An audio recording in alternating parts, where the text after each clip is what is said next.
Hello. Oh, that was a bit loud. Sorry. Good afternoon, everybody. Thanks for coming along in this horrific heat to talk about Web3 game economies. You're very brave, so thank you very much. My name's Matthew.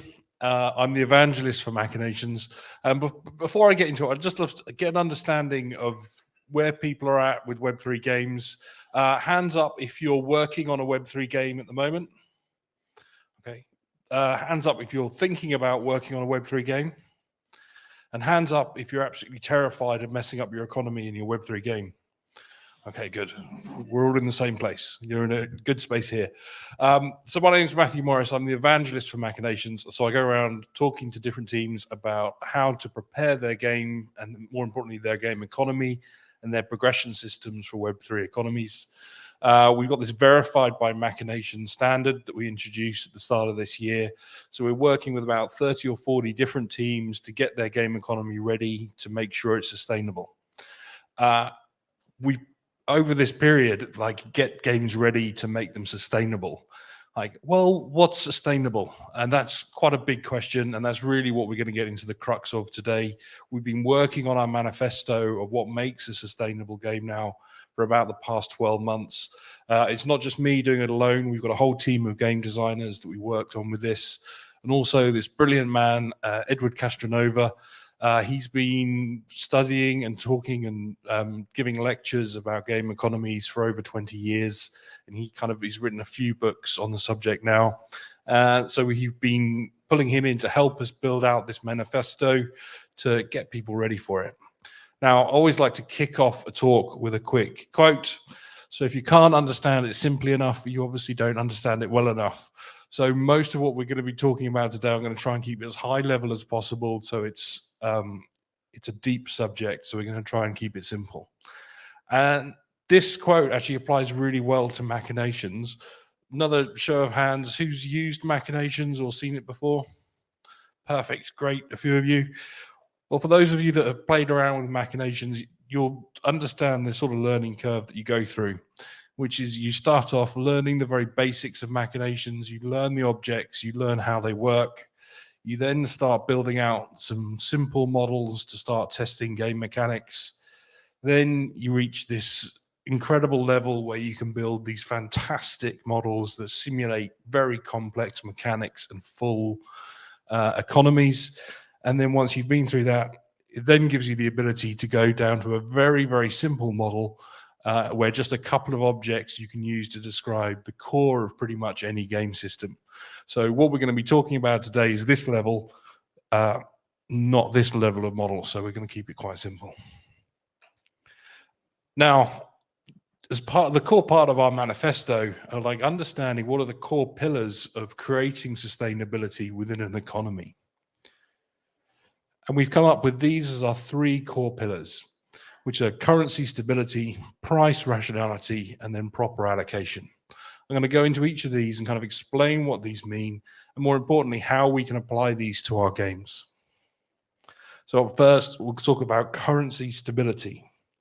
Now, the first fundamental thing that we just need to get over is the fact that tokens or any kind of currency inside our game, they are the equivalent of money. And money has actually been around for a really long time. In fact, money, there's evidence of money going back 5,000 years. So Web3, brand new, people have just started to get into it and titles are building on it. But actually the economy and the fundamentals of the economics that these systems are based on has actually been around for thousands of years, and we can learn a lot from it. In fact, there's evidence of monkeys trading objects and using it as money very naturally. So the first core part of this is currency has to have three very core features to it for it to count as a currency or count as money. And this is a medium of exchange, a measure of account, and a store of value. So what does this mean? The first one is a medium of exchange. So money has to, you have to be able to use it for something. You have to be able to trade it. You have to be able to take your £5 note and have confidence that somebody else will accept that £5 note for goods or services. And this can be anything. We've seen this in Fallout 4, where they're using bottle caps as their token or as their medium of exchange. that's a great example of a very abstract way of thinking about money. If somebody else is willing to accept that as money, that makes it money. It doesn't matter what it is. It has to be a way of measuring this. So for a player inside a game, or indeed when you check your bank balance, you have to be able a way of measuring and tracking how much of your money you have and how much it's worth in the marketplace, or what you can buy with it. The other really important part of currency is it's got to have a store of value. So if you receive those bottle caps, you have to have a way of them being able to spend those bottle caps in the future. Same if you receive that £5 note, you need to be able to know that you can use that £5 note again in the future. If it was a one-day £5 note, it wouldn't be worth very much because you'd have to get rid of it straight away.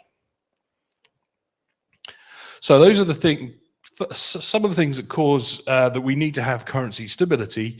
These are the killers. These are the things that then cause instability. And just one of these will actually destroy an economy. First one is rapid gains or losses. Now, might sound slightly counterintuitive that gains are actually bad, but what we're talking about here are rapid gains or sudden increases in values of the token, or any currency for that matter, because actually that starts to show signs of instability. I'm going to talk about gains a little bit more in a moment. Obviously, token value or currency value suddenly dropping in value is very bad as well. Dropping out of use. So if nobody uses £5 notes anymore, or pounds, suddenly they're not going to be worth very much and they're not going to be very valuable. And obviously they've got to have some value or some utility to be able to use that currency so that we can get some value from it. Now, this is where we can start thinking about this in terms of the player impact. So, sorry, one moment. So this is an example of where a kind of a currency started to gain traction, started to gain value, but then rapidly devalued due to hyperinflation. I'm going to talk about inflation a little bit more detail in a moment. But because there was kind of instability in some games, this encourages players to make quick purchases. So that whole example of if you have a £5 note, but it's only valid for a day, well, what are you going to do with it? You're going to go and spend it. So if you've got a token and players aren't confident, they're not secure in the fact that these tokens will still have value in the future, it's going to encourage them to go and sell that token very, very quickly. Or potentially the opposite of this. So in New World economy, they had lots of problems with the economy, and actually players were hoarding the gold because it was so valuable, and they didn't want to spend it on anything, which made it even more valuable, which increased the problem that it was causing, and you kind of go into a spiral effect. So in the end, players were actually using other items in the game to be able to trade and exchange them, so they didn't have to give up any of their gold. So players were then found ways of going outside of the system to do their own thing with it. And this is something we've seen in other games as well. So Diablo 2, the currency became so strong and so popular, actually players started using the Stone of Jordan ring as a currency. And players just de facto suddenly switched inside the game to use that as a token and that as a currency rather than the actual in-game currency, right up until it was kind of patched and players were encouraged to move back to the in-game currency. Now, obviously, this is going to have a huge impact on any investors that you have in your projects, because typically investors are looking for a nice, gradual, predictable, sustainable growth. They don't want a wild ride of your currency prices or your token values to the moon and to the floor in a short period. And when it comes to those rapid gains, I'm sure we've all heard this phrase, if it looks like a duck and it sounds like a duck, it's a duck. Well, unfortunately, with Web3 games, if it looks like a bubble and it sounds like a bubble, it's going to get treated like a bubble, and that actually makes it a bubble. So it's kind of a very self-fulfilling prophecy that if you start to have rapid gains in the value of your tokens, that's going to attract the sharks. It's going to attract the speculative investors who are going to pour their money into the value of the token so that they can take advantage of that bubble and that exponential growth, which unfortunately creates a bubble, which then when they all decide to sell, it's going to crash and go to the floor. So this is where those rapid gains can be just as dangerous as a rapid loss. So let's talk about inflation, and I'm going to switch over to Machinations for a moment. If I can do this, balancing it on my leg. Here we go. So I told you we'd try and keep the Machinations models nice and simple. So here we've got a typical country-style economy model boiled down into just a few objects. Here we've got our treasury, we've got the amount of money that's going around in circulation, and we've got our costs that are coming in each month. Now, it starts off, it's fine. We've got plenty of money for the government to pay all their bills, so we're going to keep on paying these. But then we reach a step where actually the government doesn't have enough money to pay their bills anymore, but it's all right, they're a government, so they can just print more money, and it's absolutely fine. But what happens is when they print more money, the value of that money is then going to drop because the amount that they have in their treasury is still the same, but they printed more money. That means that each item in circulation is now worth slightly less. So that means that next month their bills are going to go up because their value of their currency isn't as much. And this can carry on and on. Where this starts to go, you can see very quickly it's going to create a horrifically exponential curve of how much money has to be printed each month to sustain this economy. Might look extreme, but actually in the real world, this has happened on a number of occasions around the world. In fact, we're probably entering horrible inflation right now. Hopefully it doesn't go like this and we have slightly more control over it. But there were talks in some parts of the world during hyperinflation where it was said that by the time you drank a cup of coffee, the price of the coffee had doubled. So it does happen. Now, where this comes into play for actual games is one of the most common things that we see at Machinations is where there aren't sufficient drains in a game economy. So here we've got a number of tokens going out to the players for the players to use to invest and upgrade things or do whatever they like in the form of drains. Now, if I leave this running, the amount of tokens we're giving out is increasing exponentially all the time, and that's fine up until we reach a point where now the number of tokens that are coming out are now worth, or number of award tokens we're giving out to our players, the players haven't got anywhere else to invest them. So players receiving tokens, but the opportunities to spend those tokens are declining. So what are the players going to do? They've got excess tokens, they've got nowhere to use them. What they're going to do is they're going to sell those tokens. And this means that in this sort of situation, this is something we see all the time where there aren't sufficient drains and players are forced to sell their tokens for lack of other options. It drives those token values to zero.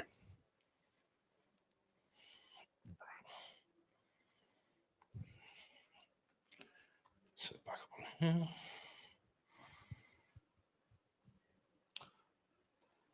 Perfect. So the next kind of core pillar is price rationality. Now, with price rationality, the first pillar is all about the overall economy and the kind of core economics that you have to have in place to create that sustainability. Price rationality is when we then start to think about the individual prices of items within a game's economy. This might sound really, really obvious, but we do actually see it go wrong a lot of the time. If an item is supposed to be highly rare and highly valuable, it should be priced very valuably. If an item should be very, very common and should be very cheap, it should be priced very cheaply. That might sound stupidly obvious, and of course it's like, okay, Beardy, yes, we get it, that's obvious. But actually, a lot of the mechanics that we see people implementing with different drop rates and different kind of loot or probabilities of different items being made available, a lot of people do actually get this wrong, and they'll suddenly make rare items more common than common items, and suddenly they'll remove an entire band of item value from their game because their drop rates or their probability rates haven't been well tested or thought out. When we're then thinking about our items within our games, how they're traded is obviously very important. In the world, we've seen a number of different ways that items are traded. So real money trading, so people using the currency outside of the game to do trading, just like we see stock markets doing trading. Or bitcoins, euros, things like that, people trading in the potential value of the token without actually engaging in the gameplay or anything else. They're just speculating on it. Bartering systems, so players being able to go somewhere and kind of barter the value of their items. It might sound great, but obviously at scale, it starts to become problematic. If you've got a pineapple that you want to sell and you want to buy a sword, you might spend a long time looking for someone that wants a pineapple and has a spare sword. So obviously having some kind of marketplace to do that makes a lot of help. Implicit prices. So this is an interesting one with games where there's some kind of item that a player should think is valuable, but they don't have the ability to trade it. Think of a lot of games where you're given a house or you're given some soul-bound item that the player should really treasure and should really value, but if they don't have the ability to trade it or they don't have the ability to sell it, how is a player going to connect to that item and actually understand its value and what they've actually got there? And obviously fixed price. So items where in games, very common, especially in kind of Web 2 games, where a price is set arbitrarily and there isn't any kind of fluctuation in that price in the future. I think if you're going to go and buy apples are 10 pence each, whatever, it doesn't matter how many people want to buy it or don't want to buy it, those apples are going to cost the same. Obviously, with fixed pricing comes starting prices. And this is one of the things we get asked all the time, which is when you are thinking about the starting price for an item, if you are going to have some kind of mechanism, so it either fluctuates in price or it's going to be fixed in price, how do you understand where you need to set that value and what your starting price should be? If you set it too high, you might put people off of it and they might not buy it. If you set it too low, you might have lost value and devalued some of the items. Great example here of one of the projects that we've been working with called the Citadel, where they've created a kind of a reverse auction system where the value of the ships is set based on an auction price, but rather than it being the highest bidder wins something, it's the player who's the 100th highest bidder will actually fix the price for all of the items. So this way, it kind of, rather than it just being the highest bidder, highest bidder, highest bidder, that has the potential to drive up the price and has set some record prices. But actually, by kind of creating that extra control, it means that they can actually kind of leverage a wider scope of players paying a reasonable price for their NFTs rather than just always chasing the higher price. So creating a much more kind of long-term sustainable price. And this is one example, I'm not going to go through this, of the sort of modeling that we did to kind of test that and see how those mechanics and how those options impacted their overall game economy. And this is the beauty of what we're always looking for when we're looking at an economy simulation, which is where it's nice, smooth, gradual curves up, no wild ride spikes up and down, or exponential curves. So now that we've looked at price rationality, the next one is proper allocation. That sounds quite deep, but really it's the allocation function of economy refers to the way economic systems distribute goods to people. And a good economy does this in a way that seems fair and people are accepting and willing to take that. And it seems fair, most importantly, to everybody.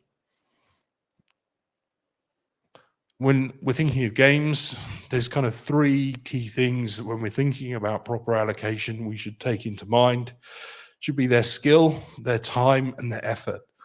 That ultimately is what people are putting into a game. And if people put in an equal amount of skill, an equal amount of time, and an equal amount of effort, they should be rewarded in the same sort of way. There is one other. certainly from the free-to-play world, we're very familiar with this, which is we want those people to be rewarded, but at the same time, we want to create the ability for people that want to get further ahead to be able to buy their way or, accelerate their progression in the game some way without going into kind of pay-to-win type mechanics.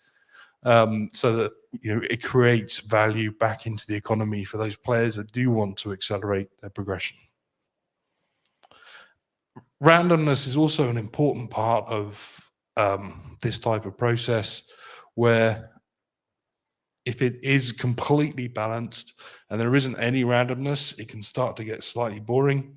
So having some randomness into those allocations of those loot boxes can create some excitement. So code creates and distributes good as the result of a random number generator call. So from an economic perspective, we call this risk. The other part of this is when the other element of risk from this type of thing is when there's an unknown value. So if a player receives an item like a linen cloth, they don't know what it's going to be worth. That's another aspect of risk for a player. We want to balance that so that we've got a good combination of kind of risk and reward. I'm going to hopefully open up another Machinations model just to talk about this. Yes, it worked. Ooh.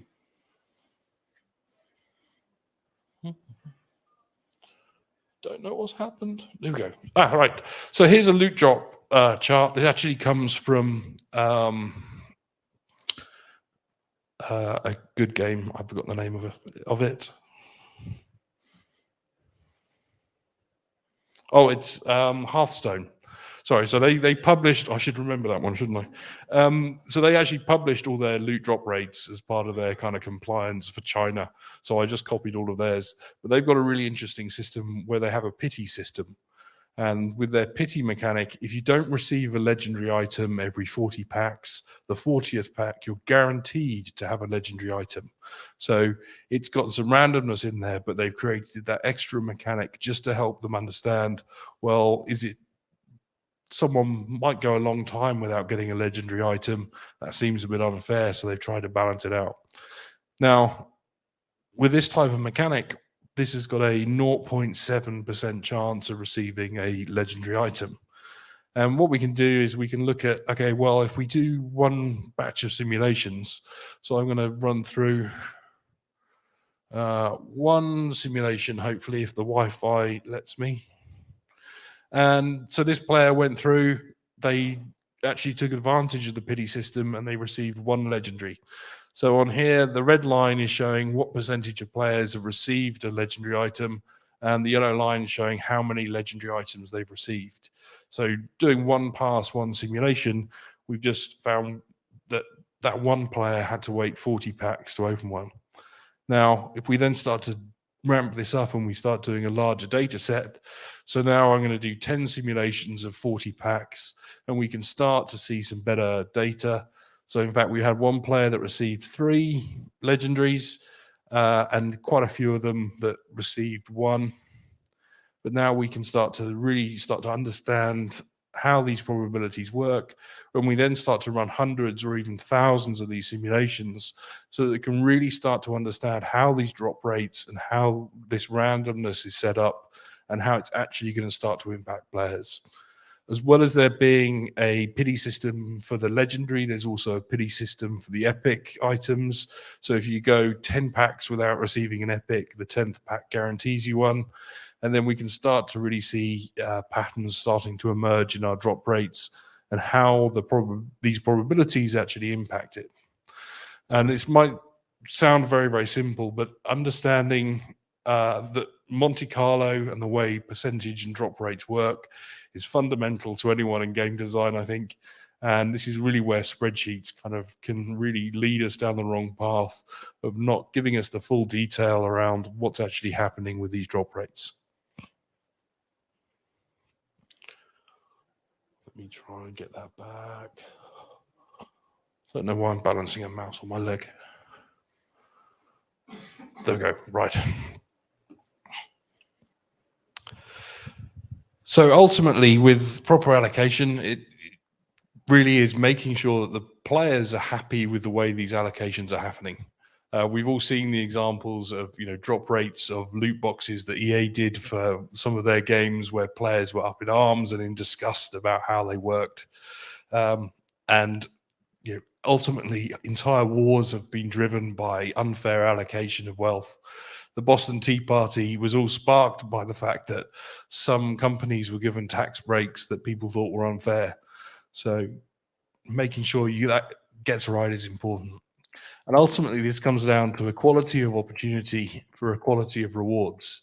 So every player wants to have the feeling that they've got the same opportunity as every other player, and that nobody's kind of being left out or made to feel penalised. At the same time, that kind of perfectly fair is a bit boring. Players do actually find that experience of some randomness sprinkled in there to add extra depth and extra fun into the game mechanics. And obviously, we then get into kind of pay to win. In the real world is very much pay to win, probably. But the distribution of goods, again, should be done in a fair way when you're thinking about these mechanics or monetization opportunities in the games. Just as important as Web3 is in free to play, and making sure that the inevitability, influence, and distribution of goods in the virtual world, this is very important. Now, we've been talking a lot about kind of the similarities between kind of real world economies and virtual economies. There are actually a very core, fundamental, big differences between the two. First one is any asset, so anything that we're doing, the chairs that you're sat on, they took resources to be produced. And there's a kind of real world cost and scarcity by the materials and by the production that creates. Whereas with Web3 economies, virtual items are almost free to produce and also free to distribute. So those chairs that you're sat on, the raw materials had to get transported to a factory. They had to get transported to here so that you could sit on them.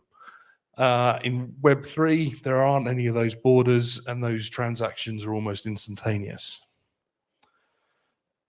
One of the most fundamental, I think, differences when comparing the two is in nature, everything decays and everything kind of rusts or erodes in some way. The car that you have, it is designed to last a good long time, hopefully, but eventually it will wear out and you'll have to go out and buy another car. Now, with a digital economy, blockchains are permanent. So those items that are being minted into a game, those items very possibly, unless you create some kind of burn mechanic for them, are going to be permanent. And this is one of the really biggest differences that I think it's fundamental for people to understand. In the real world, if you sell somebody an item, eventually it'll wear out and they'll have to throw it away and buy another one. These digital economies, when a new Axie is minted, it's going to be around forever, and it's not going to have any way of it being removed from the economy. In the real world, governments don't actually have to think about how to destroy wealth or destroy money. They just have to control how much money they're kind of putting into the economy in the first place. Whereas Web3, we've really got to think about ways to burn assets or the ways to remove value from our economy so that we can have that form of control. We can control how much we're putting in, but we need to be thinking about what we can do to take value and assets out of the economy as well. In the real world, we still have to live, we still have to eat, we still like electric lights and things over our heads. So in the real world, economies never completely collapse. There's always something that's kind of driving them forward and creating some form of sustainability. Unfortunately, the same cannot be said of Web3 games, where unfortunately, if they do start to crash, people will just flee them and leave, and that economy can crash all the way down. So these are the three core pillars that we've used to create our manifesto. And we're going to be kind of continuously building upon this as we go forward, and we see more examples of good and bad practices. But these are some of the best practices that we've created so far to help anybody in the Web3 world get their economy ready. So a fact is a statement that can be proven true or false. An opinion is an expression of a person's feeling that cannot be proven. Beware of nice people offering opinions. Everyone has an opinion, and there's an amazing constant view that we see out across the Web3 market. Well, someone will say, well, I think this is a good idea to have a 2-token economy, one utility and one governance token. Like, why? What's the facts that backs that up? Well, somebody else did it and it worked well. Like, that's an opinion, that's not fact. So be very careful of very nice people that will offer you their very valuable opinions, but we don't want to work on opinions. We want to work on facts, and we want to work on details. And in order to do that, you should fully test your economy and understand it. If you're launching a car, you go through all this testing, you go through all this crash testing, you understand what is going to happen to the economy. And it's critical with a Web3 economy that you go through that same sort of rigorous process to make sure that you've tested your economy and you know how your economy is going to perform against different types of scenarios. It's not something you can just gamble with and just think, oh, I think my economy is going to be okay, or a very nice person gave me their opinion and they said it was a good idea. So in order to do this, one of the really important points is to understand those control points and what the levers are that you actually have to control your economy. Do you have the ability to, monitor or adjust the number of tokens or NFTs that are being minted? How many, or burnt as well? Like, have you got some mechanics that allow you to control the economy speed or the economy growth or decline? Next one is, once you've got all that control, you've done all that testing, be ready to monitor your economy proactively. It's not enough to kind of look at how your economy is today. You need to be constantly looking at which way your economy is trending, what's happening in your economy, what sort of player personas you've got inside your economy and how they're playing your game, to be able to understand, do you have any problems with your economy? By the time you have a problem with your economy, it's too late to start trying to change it. You need to be able to spot problems with your economy well before they become major problems. So then just a few kind of parting words I think are just fundamental to any kind of Web3 economy. First one is happiness, because it's really important that your players are happy in your experience. And in fact, every economy and every currency, it's by having happy people inside the economy, they'll put up with a hell of a lot. Let's have a look at Axie Infinity. They've had some problems with their economy.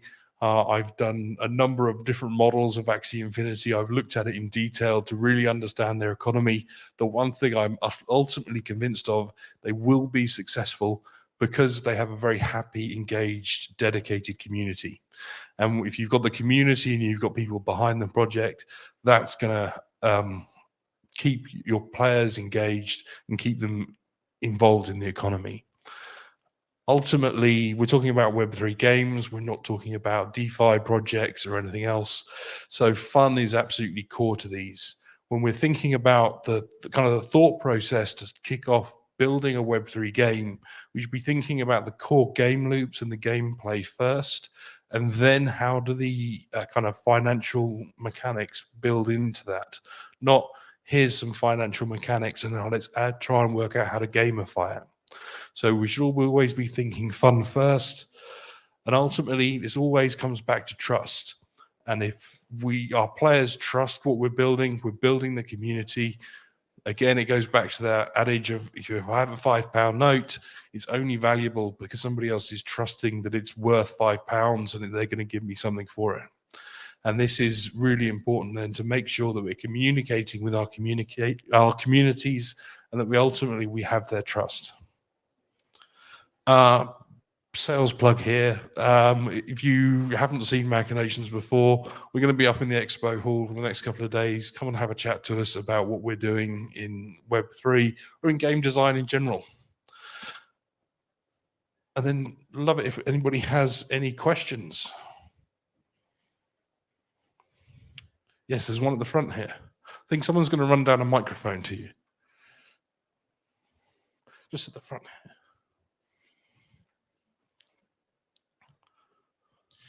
Thank you for the talk. You said about the difference between facts and opinion. So my question is, how much resembling an economy or machination is a factor and not just an empirical evidence of a different system that is behaving? So is Machinations simulation a fact, or is it an opinion? Yes. Can you mimic the whole economy exactly, and to what level? That's a great question, actually. So I think one of the kind of the core fundamentals of it are that when we're going through the process and we're working with kind of 20, 30 different teams at the moment, is there are a lot of assumptions that you make about a game prior to it launching. And you don't really know how the players are going to interact with the economy. You don't know how they're going to engage with the content, but we can make some assumptions around it. Now, what's important is to know that you've made assumptions and to be able to say, like, these are the assumptions we made. And if, as long as we've called out what those assumptions are and we've said, okay, well, if these assumptions are correct, this will be the output. But that's then basing it on some kind of real world logic and some real facts. We're not just looking at, okay, well, I've seen Axie and Sandbox do this, therefore we're going to do this. Like, there's a big difference. So you're absolutely spot on, and that's a great question. But it's all about understanding what are assumptions, what are the control points that you have. More importantly, it's about building a plan to say, okay, well, if this assumption's massively wrong, what's the impact it's going to have on our economy, and what can we do to mitigate it for the future? And I thought I'd stick this photo up just because this is from the James Webb Telescope that came out today. And I thought it was very cool. And I thought it would be much better than just any questions. Yeah, thanks for the talk. That was amazing. What's the best example of a Web3 economy that you've seen to date, and why do you think it was as successful as you think? That's a great question. I think the really good ones haven't come out yet. Really? There are a lot of economies that I think are doing very well. I think it's the ones that aren't dependent on new players. So I hate the term Ponzi-nomics, Ponzi schemes. I don't believe any of them are genuine Ponzi schemes because I don't think they understand their economy well enough to be able to build a Ponzi scheme in the first place. I think if they had understood how to build a Ponzi scheme, there'd be way better Ponzi schemes out there. But I think there are quite a few economies, and I think the core to it is teams that are building games first, and then they're looking at the financial or the Web3 mechanics secondary. The Citadel, I think that team's brilliant. It's a really fun, simple Web3 game. It's not going to be the next CCP EVE Online style game, but they've got very, very solid control points where they can control how many objects are being minted and how many are being burnt. So if anything starts to go wrong with their economy, they can pull a lever and immediately course correct it. Now, those are the ones that I think are really exciting. And I would encourage you to look at any of the teams that are working with Machinations to see, how good some of the economies are that are coming out.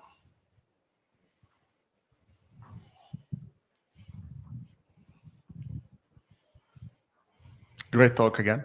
I have a question. Like, in my experience, all the blockchain games, when they actually release, the economy is different. So if you test, it's not really exploited. In the moment that you release, it is exploited. And besides that, how ethical is to change the rules? So change the smart contract that is supposed to be immutable, and who is the game studio to change that? Why people are already playing by the rules that they accepted when they bought the token?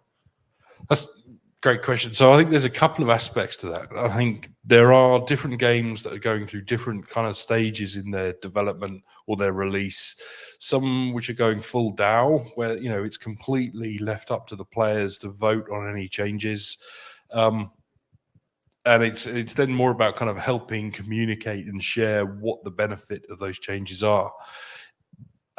We recently worked actually with a card game called V Empire, and they were doing minting NFT cards. Now, Hearthstone, if they decide they want to go through and change the balance of their cards, they can do that whenever they like. They can, stick a patch note out and done. Whereas if you sold those NFT cards, suddenly that becomes a very, very different process to go and change any of the balance or make any changes to the way it works. So this is where it comes down to more about kind of testing fully beforehand, so that you're not going into a game launch planning to, all right, we're going to launch it like this and then we'll see what happens and then change it.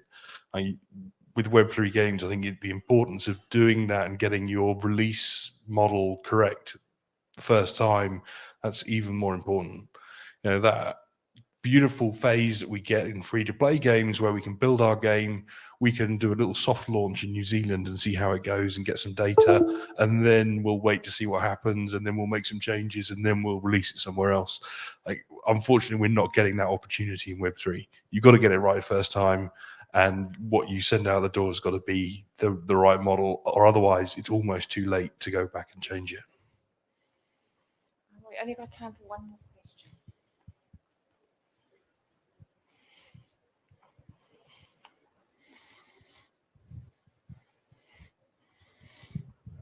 So control the rate of accumulation of assets, control the rate of destruction of assets. If you keep those two things in mind, if you've got those two control points, you've got the ability to control your economy and make sure it's sustainable. Hi. I was just wondering that with what happened to the price of the Axie Infinity tokens, and with you working as somebody who studies economies, if there were members of your team or you who sort of saw the collapse coming, or were seeing how they were building their economy and thinking, that might not be totally sustainable. Yeah, so I think one of the things that I see a lot of people make the mistake of in Web3, and this is a prime example of in Axie Infinity, is people describe the SLP token as being burnt when it's used for breeding. So you take your SLP token that's given out willy-nilly to as many players as want it. They then use that to do breeding. Now, that's not burning any tokens. That's not removing anything from the economy. What that's doing is that's converting that token into an Axie NFT. And the second you see that in a simple loop, right, you can just see it's never going to work. You can play with the numbers all you like. It's always going to be an exponential. Now, the one thing I would say is I don't work at Sky Mavis. I think there's some clever people there. I think $300-400 to start playing a game like Axie Infinity was a ridiculous barrier to entry. Now it's about $15-20. Has it gone badly or has it gone really well? I think $20 to start playing that game is a great barrier to entry, not $400 that I think is insane amount of money to pay to play that game. Great question. Thank you very much. But I'm around for the next 3 days. I'll be up in the expo hall for the next couple of days. We've got the whole team here. So everybody wants to come and have a chat to us and talk more, and we can look at Axie Infinity models and things like that. Please do come and have a chat with us. Thank you very much for coming and enjoying this heat.